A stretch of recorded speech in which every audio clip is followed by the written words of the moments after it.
आज मैं आपको बताऊंगा जो 11th क्लास का टॉपिक है विमा यानी डायमेंशियल को किस तरह से हम कैलकुलेट करते हैं और इसका यूज क्या है, इसका उपयोग कहाँ पर करते हैं और कैसे करते हैं।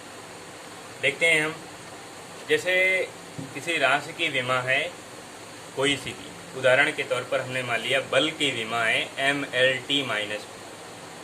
MLT-2, यानी जो बल की विमा लिखते हैं, बल की जो डायमेंशन लिखते हैं फोर्स की जो विमा है MLT-2 है। यानी यहाँ पर जो m पे पावर है, m पे पावर 1 है, l पे पावर 1 है और t पे पावर -2 है।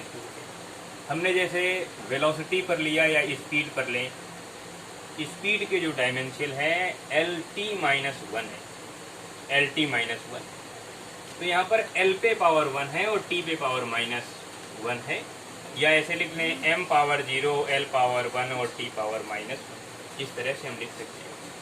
तो देखिए, प्रत्येक राशि की अपनी अपनी अलग अलग विमा होती है, लेकिन कुछ ऐसी भी राशियाँ हमारे पास होती हैं जिनकी विमा समान होती है लेकिन राशि अलग अलग होती हैं। जैसे त्रिज्या है, व्यास है, परिधि है, लंबाई, चौड़ाई, मोटाई, ऊंचाई, गहराई, ये सभी अलग अलग राशियां हैं लेकिन इनकी विमा समान है। सबकी विमा L है, इन सबकी विमा L है, यानी सभी ये मूल राशियां हैं और इनकी विमा L है। इसका उपयोग हम करते हैं 4 तरीके से, विमा का उपयोग 4 तरीके से करते हैं। तो पहला जो यूज है, हम किस तरह से विमा का उपयोग करते हैं, जो फर्स्ट यूज है, उसको हम कैसे समझेंगे।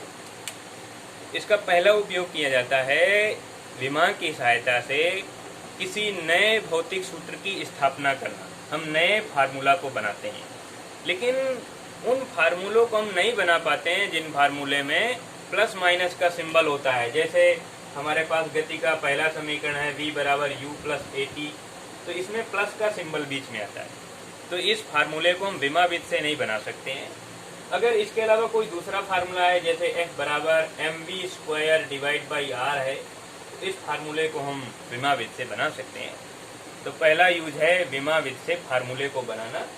और दूसरा जो यूज हम सीखते हैं वो है इस सूत्र के सत्यता की जांच करना, कि जो हमने फार्मूला बनाया है आखिरकार वो सही है या गलत है, इसको बताना। तो इसके लिए हम क्या करते हैं, जो हमें फार्मूला मिलता है उसमें दोनों ओर की विमा लिख देते हैं और हल कर लेते हैं। अगर दोनों ओर की विमा बराबर आ रही है तो हमारा फार्मूला सही है, अन्यथा गलत हो जाता है।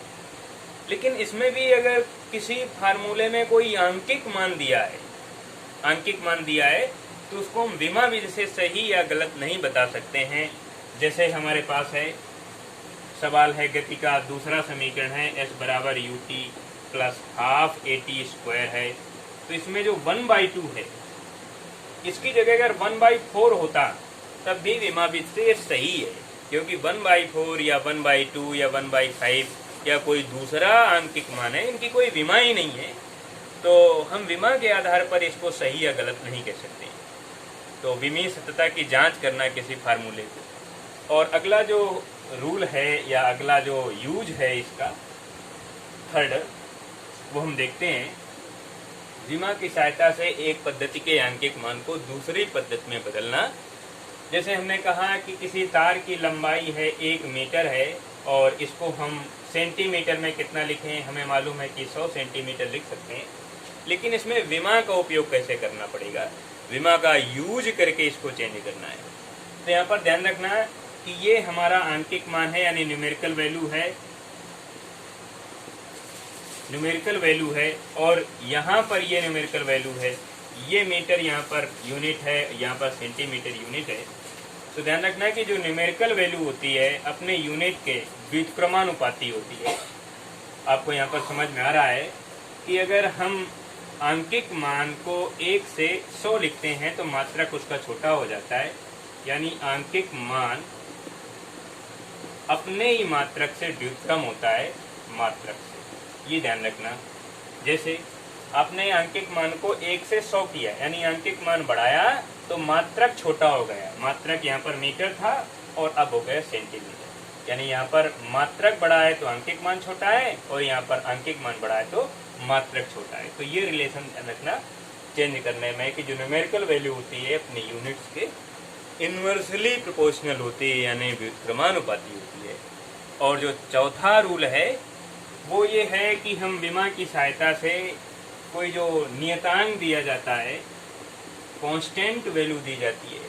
कांस्टेंट वैल्यू भी दो तरह की होती है। एक तो कांस्टेंट वैल्यू वो होती है जिसकी कोई यूनिट ही नहीं होती है, जैसे 4 है, 2 है, 7 है, इस तरह के फार्मूले में कोई मान लिखे होते हैं। दूसरा कांस्टेंट मान वो होता है जिसकी अपनी एक अलग प्रॉपर्टी होती है, अपनी एक अलग यूनिट होती है, उसकी विमा होती है।